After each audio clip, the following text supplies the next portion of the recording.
Hi weavers, welcome back to my channel. Please నా channel ఎవరైనా subscribe చేసుకోకపోతే subscribe చేసుకోండి, బెల్ బటన్ని ప్రెస్ చేయండి, లైక్ షేర్ కామెంట్ చేయండి. లైక్ చేయడం మాత్రం మర్చిపోకండి.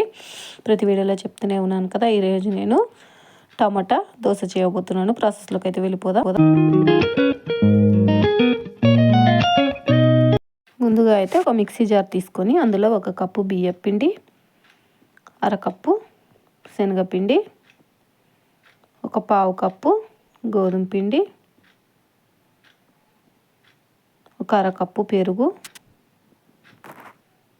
2 టమాటాలని కట్ చేసి వేసేసుకోవాలి.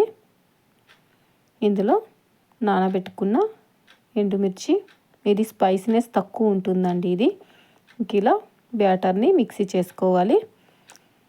ఇప్పుడు దీన్ని ఒక బౌల్లోకి అయితే తీసేసుకుందామండి. ఇది చిక్కగా ఉంది కదా, కొన్ని వాటర్ అయితే పడతాయండి. ఇప్పుడు దీంట్లో రుచికి సరిపడా ఉప్పు, ఆలోపు స్టవ్ ప్యాన్ పెట్టేసుకుందాం, హీట్ అవుతుంది. రుచికి సరిపడా ఉప్పు, కొంచెం సోడా ఉప్పు అండి. సోడా ఉప్పు వేయడం వల్ల దోశ అనేది క్రిస్పీనెస్ వస్తుంది. కొంచెం వాటర్ వేసేసి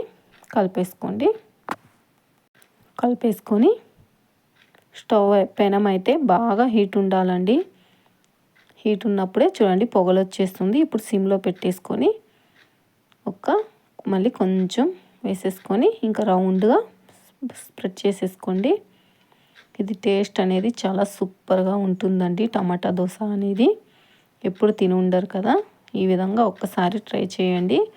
టేస్ట్ మాత్రం వేరే లెవెల్గా ఉంటుందండి. ఎందుకంటే మనం ఎండుమిర్చి కూడా వేసాం కాబట్టి ఆ స్పైసీనెస్ ఉండదండి. నేను ఓన్లీ కలర్ కోసం వేసాను అంతే. ఇప్పుడు ఒక సైడ్ కాలిపోయింది కదా, ఇప్పుడు ఇలా టర్న్ చేసేసుకొని వేరే ప్లేట్లోకి అయితే తీసేసుకోవాలి. చూడండి ఎంతో టేస్టీగా ఉండే మన టమాటా దోశ అనేది రెడీ అయిపోయిందండి. ఇది ఒక 5 నిమిషాల్లోనే అయిపోతుందండి. ఇంటికి ఎవరైనా చుట్టాలు వచ్చినప్పుడు ఈ విధంగా చేసి పెట్టండి. మీకు కూడా నచ్చితే లైక్ చేయండి.